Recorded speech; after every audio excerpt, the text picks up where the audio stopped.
अब थर्ड चीज जिसको हम डिटेल में पढ़ने वाले हैं वो है टू क्रिएट अ रिड्यूसर, कि फाइनली अपने रिड्यूसर्स को हम किस तरीके से क्रिएट कर सकते हैं। अब हमारे जो रिड्यूसर्स हैं इन्हें हम स्लाइस के अकॉर्डिंग क्रिएट करते हैं। फॉर एग्जाम्पल हमारा पेज है, पेज के ऊपर दो कंपोनेंट्स है, एक है हमारी टू डू लिस्ट वाला कंपोनेंट और एक दूसरा हमारा नैवबार वाला कंपोनेंट है। तो टू डू लिस्ट वाले जितने भी रिड्यूसर्स होंगे वो टू डू लिस्ट वाली स्लाइस के अंदर जाएंगे, नैवबार वाले जितने भी रिड्यूसर्स और एक्शंस होंगे वो नैवबार वाली स्लाइस के अंदर जाएंगे। अभी हम एक ही स्लाइस को क्रिएट करना चाहते हैं which is our to do list slice, और इसी स्लाइस फाइल के अंदर हम एक तरीके से अपने सारे रिड्यूसर्स को क्रिएट करेंगे। तो रिड्यूसर्स को क्रिएट करने से पहले हमें फोल्डर स्ट्रक्चर को समझना पड़ेगा। यही सेम फोल्डर स्ट्रक्चर हमें यहाँ पर डॉक्यूमेंटेशन के अंदर दिया हुआ है कि बेसिकली जब भी हम रिडक्स के अंदर स्टेट स्लाइस को क्रिएट करना चाहते हैं हम सोर्स फोल्डर के अंदर अपना एक फीचर्स नाम का फोल्डर बना सकते हैं जिसके अंदर मल्टीपल फीचर्स हो सकते हैं। हमारी प्रोजेक्ट के अंदर हो सकता है हमारे पास नैवबार नाम का एक फीचर हो, हमारे पास फुटर नाम का एक फीचर हो, हमारे पास कार्ट नाम का एक फीचर हो, हमारे पास टू डू नाम का एक फीचर हो, बहुत सारे डिफरेंट फीचर्स हो सकते हैं। तो हर फीचर का अपना क्या बनेगा, अपना एक फोल्डर बनेगा। जैसे यहाँ पर इन्होंने एग्जाम्पल लिया हुआ है काउंटर नाम के फीचर का, तो उन्होंने काउंटर का एक फोल्डर बनाया और उस फोल्डर के अंदर एक स्लाइस नाम की फाइल बनाई। तो हम भी इसी तरीके से करेंगे, सोर्स के अंदर will create a new folder, will call it features. इस फीचर्स के अंदर हम अपना एक टू डू नाम का अलग से फोल्डर बनाएंगे और टू डू के अंदर हम अलग से अपनी एक फाइल बनाएंगे, will call it to do slice dot JS। इसे हम JS भी रख सकते हैं, इसे हम JSX भी रख सकते हैं, दोनों ही कंप्लीटली ठीक है लिखने के अंदर, हमने ऑलरेडी बात कर रखी है। तो इस टू डू स्लाइस के अंदर हमारे सारे के सारे रिड्यूसर्स होंगे जिनको हम लिखने वाले हैं, जो हमारे टू डू लिस्ट से रिलेटेड रिड्यूसर्स होंगे। अब रिड्यूसर्स को लिखने के लिए सबसे पहले हमें इस फंक्शन की जरूरत होती है विच इज क्रिएट स्लाइस। तो बेसिकली हम अपनी स्लाइस क्रिएट करेंगे और स्लाइस के अंदर रिड्यूसर्स को लिखेंगे। तो क्रिएट स्लाइस को हम इंपोर्ट कर सकते हैं from our Redux JS toolkit. यहाँ से इसे हमने इंपोर्ट कर लिया। अब सबसे पहले हम एक इनिशियल स्टेट नाम की ऑब्जेक्ट बनाते हैं जो डिफाइन करती है कि जो भी हमारी स्लाइस के अंदर स्टेट वेरिएबल्स हैं उनकी इनिशियल स्टेट क्या होनी चाहिए। इनिशियल स्टेट यानी इनिशियलाइज कैसे करेंगे। अब हमें पता है हमें क्या क्रिएट करना है, हमें तो एक टू डू क्रिएट करना है, हमें एक टू डूज नाम का एरे क्रिएट करना है जिसकी इनिशियल स्टेट क्या होगी। इनिशियल स्टेट में हमारे पास एम्प्टी एरे हो सकता है, या तो एम्प्टी एरे रख लो, नहीं तो इसके अंदर हम कोई बेसिक सी सैंपल टू डू है जिसको डिफाइन कर सकते हैं। तो इनिशियल स्टेट के लिए हम एक कांस्टेंट वेरिएबल बनाएंगे इनिशियल स्टेट कुछ इस तरीके से, let's write it here, and इसके अंदर हम अपनी ऑब्जेक्ट को डिफाइन करेंगे। अब हमारी इनिशियल स्टेट के अंदर, या हमारे स्टोर की इनिशियल स्टेट है एक तरीके से, टू डूज नाम का हमारे पास एक एरे होगा। तो टू डूज के अंदर क्या है, हमारे पास एक एरे है, तो ये हमारी इनिशियल स्टेट हो जाएगी। इसे चाहे तो हम सेव कर सकते हैं, हम चाहे तो इनिशियल स्टेट के अंदर एक सैंपल टास्क भी डिफाइन कर सकते हैं। जब भी हम एक टू डू को डिफाइन करना है उसके अंदर तीन इन्फॉर्मेशन होनी चाहिए। एक हमारे पास आईडी होनी चाहिए, आईडी में हम कुछ भी लिख सकते हैं, लेट्स राइट ABC, हमारी आईडी हो गई। उसके अलावा हमारे पास टास्क होना चाहिए, टास्क में हम लिख देते हैं डेमो टास्क, और साथ के साथ हमारे पास एक इज डन नाम का बूलियन वेरिएबल होना चाहिए which is equivalent to false right now. तो इस तरीके से एक सैंपल टू डू है जिसको हमने अपनी टू डूज नाम के एरे के अंदर ऐड कर दिया, तो ये हमारी इनिशियल स्टेट हो गई। अब ये जो क्रिएट स्लाइस नाम का फंक्शन है इससे हम अपनी स्लाइस को क्रिएट करेंगे। स्लाइस यानी जो हमारा बंडल था रिड्यूसर्स एंड एक्शंस का जो मिलाकर बंडल बनेगा फॉर टू डूज, उसे हम क्रिएट करने वाले हैं। तो उसके लिए we can call the create slice function, जिसके अंदर हमें कुछ कुछ ऑप्शंस पास करने पड़ेंगे, और ये क्रिएट स्लाइस फंक्शन हमें क्या करेगा, हमारे लिए हमारी टू डू स्लाइस को क्रिएट करके देगा। तो यहाँ पर हम लिख सकते हैं const to do slice is equal to create slice, and इसी ये जो टू डू स्लाइस नाम की फाइल है ये इसी टू डू स्लाइस को एक्सपोर्ट कर देगी, जिसे बाद में कहीं भी जाकर हम यूज कर सकते हैं। जो भी बेसिकली रिड्यूसर्स एक्शंस जिनको हम लिख रहे हैं उन्हें दूसरी फाइल्स के अंदर यूज करना ही तो मोटिव है। जो स्टेट वेरिएबल्स यहाँ पे हम डिफाइन कर रहे हैं उन्हें पहले हम स्टोर के अंदर पास करेंगे और फिर स्टोर को कोई भी यूज कर पाएगा यूजिंग दीज रिड्यूसर्स। तो सारी चीजें जो भी हम लिख रहे हैं उन्हें एट द एंड हमें करना तो एक्सपोर्ट ही है ताकि दूसरे कंपोनेंट्स भी उन्हें यूज कर सके। तो यहाँ पर क्रिएट स्लाइस के अंदर हमारे पास मल्टीपल ऑप्शंस हैं जिनको हम पास ऑन करते हैं। जैसे फर्स्ट चीज, हमें अपनी स्लाइस को कोई भी नाम देना होता है, तो जनरली हम वही सेम नाम दे सकते हैं जो हमने अपने फीचर को दिया है। जैसे यहाँ पर फीचर का नाम इन्होंने काउंटर रखा है, तो स्लाइस का नाम भी क्या रख दिया, काउंटर रख दिया है। हमने अपने फीचर का नाम टू डू लिखा है, तो हम भी अपनी स्लाइस का नाम टू डू लिख सकते हैं।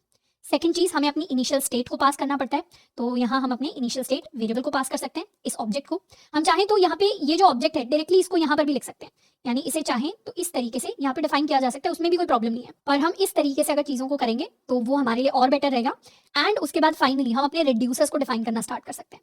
तो रिड्यूसर्स को डिफाइन करने के लिए हम लिखते हैं रिड्यूसर्स, एंड फिर एक एक करके हम अपने रिड्यूसर्स का नाम लिखते हैं। रिड्यूसर्स क्या है, रिड्यूसर फंक्शन है, तो हमारे पास कई सारे रिड्यूसर्स हो सकते हैं, मल्टीपल फंक्शंस हैं जिनको हम डिफाइन कर सकते हैं। अब क्योंकि हमने एक्शन 3 डिफाइन किए हैं, कौन से 3 एक्शंस हमने डिफाइन किए हैं, हमारे पास 3 एक्शंस हैं। एक है हमारे पास ऐड टू डू, एक है हमारे पास डिलीट टू डू, और एक है हमारे पास मार्क एज डन।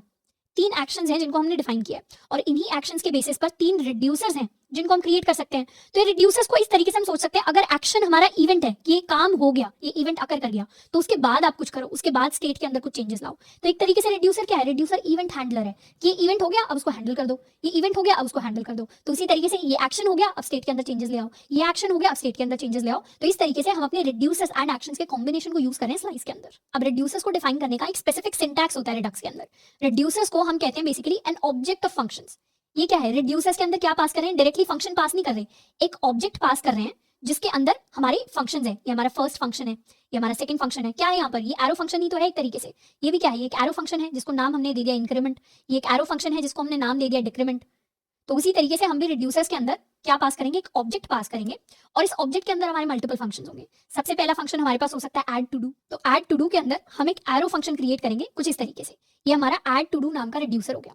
अब पहली बात की हमने, जब भी हमारे पास रिड्यूसर होता है उसके अंदर दो वेरिएबल्स आते हैं, एक होता है स्टेट, एक होता है एक्शन। तो इसके अंदर एक होगा हमारे पास स्टेट, एक होगा हमारे पास एक्शन। अब स्टेट के अंदर हमारी कंप्लीट स्टेट होगी जिसको हम एक्सेस कर सकते हैं और इसी स्टेट के अंदर हमारा ये टू डूज नाम का एरे होगा। तो स्टेट के अंदर जाके हम अपने टू डूज वाले इस एरे को एक्सेस कर सकते हैं, पर इसको एक्सेस करने से पहले हमें क्या करना पड़ेगा, हमें एक नया टू डू डिफाइन करना पड़ेगा। तो यहाँ पर एक न्यू टू डू हम डिफाइन कर लेंगे और न्यू टू डू क्या होगा, न्यू टू डू एक ऑब्जेक्ट होगी और एक नए टू डू के अंदर क्या क्या चीजें होंगी, एक आईडी होगी, एक टास्क होगा, एक इज डन होगा। आईडी हम चाहें तो खुद से डिफाइन कर सकते हैं, लेट्स राइट 1 2 3।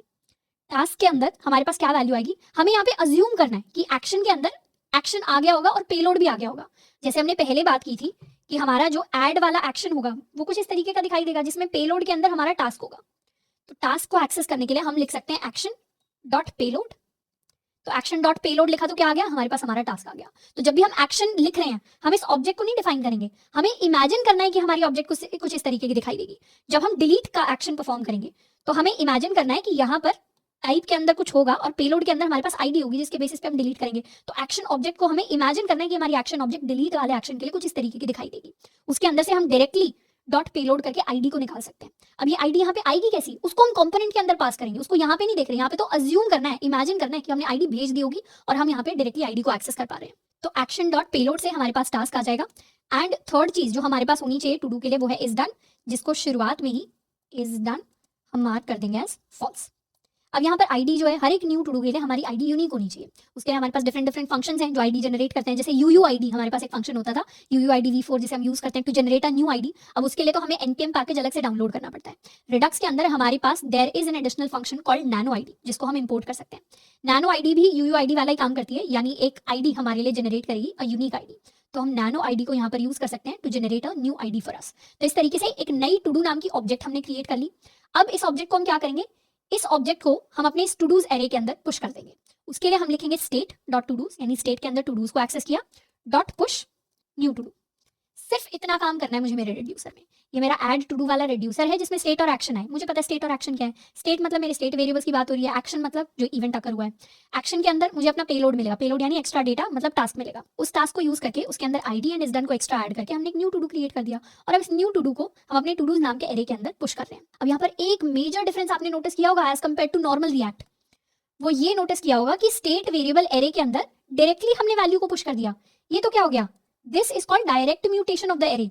इस तरीके से तो हम नॉर्मल रिएक्ट के अंदर लिख ही नहीं सकते। नॉर्मल रिएक्ट के अंदर इस तरीके से एरे के अंदर हम नई वैल्यू पास ऑन कर ही नहीं सकते, हमें डीस्ट्रक्चर करना पड़ेगा। डीस्ट्रक्चर कहने का मतलब है इस तरीके से एरे के अंदर हमें 3 डॉट लगाने पड़ेंगे, अपना जो पुराना टू डूज वाली वैल्यू है उसको लिखना पड़ेगा और उसके अंदर जनरली हम अपने न्यू टू डू को ऐड करते हैं। इस तरीके से हमें कंप्लीटली न्यू स्टेट पास करनी पड़ती है। क्या करना पड़ता है, नॉर्मल रिएक्ट के अंदर जब हमारी नॉर्मल रिएक्ट वाली जिंदगी चल रही होती है हम पुश नहीं कर सकते, हमें एक नया ही एरे क्रिएट करना होता है, पुराने एरे को उसके अंदर कॉपी करना होता है और नए टू डू को उसके अंदर हम एक्स्ट्रा ऐड करते हैं और कंप्लीटली न्यू एरे बनाते हैं। पर यहाँ पर हम सिर्फ पुश कर रहे हैं, हमने कोई कॉपी नहीं बनाई, हमने कोई नया एरे नहीं बनाया, उसी पुराने एरे के अंदर हमने डायरेक्टली पुश कर दिया। तो ये कैसे पॉसिबल हो पा रहा है, ये रिडक्स टूलकिट की वजह से पॉसिबल हो पा रहा है। यहाँ पे रिडक्स टूलकिट हमें पावर देता है कि इस तरीके से कॉपी वॉपी आपको बनाने की जरूरत नहीं है, वो रिडक्स टूलकिट इंटरनली कर लेगी। आपको तो क्या करना है, सिर्फ पुश कर दो। तो direct mutation is also a benefit of Redux toolkit. तो रिडक्स टूलकिट को यूज करने का एक बहुत बड़ा फायदा है कि हमें ज्यादा सोचना नहीं पड़ता कि हम डीस्ट्रक्चर करें, हम कॉपी बनाएं, हम उसके अंदर नई चीज को ऐड करें कॉपी बना के, कोई टेंशन नहीं लेनी। डायरेक्टली आप म्यूटेट करो। अगर आपके पास नॉर्मल स्ट्रिंग वेरिएबल है, बूलियन वेरिएबल है, हमारे पास इंटीजर वेरिएबल है, ऑब्जेक्ट है, एरे है, कुछ भी है, उसे डायरेक्टली हम म्यूटेट कर सकते हैं, कोई टेंशन लेने की जरूरत नहीं है। तो जो छोटे छोटे टेंशन वाले काम थे वो हमारे लिए रिडक्स टूलकिट रिड्यूस करती है। तो तो ये हमारा फर्स्ट रिड्यूसर तैयार हो गया है। इसी तरीके से हम एक सेकंड रिड्यूसर लिख सकते हैं। सेकंड रिड्यूसर को हम कह देंगे delete to do.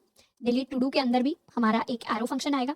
Arrow function के हमारे पास स्टेट होगी एंड हमारे पास हमारा एक्शन होगा।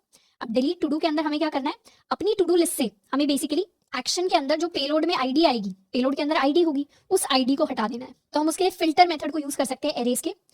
हम क्या करेंगे, हमें एक्शन के अंदर इसे रिमूव करना है, तो हम लिख सकते हैं स्टेट के अंदर जो टू डूज नाम का एरे है उससे फिल्टर कर दो।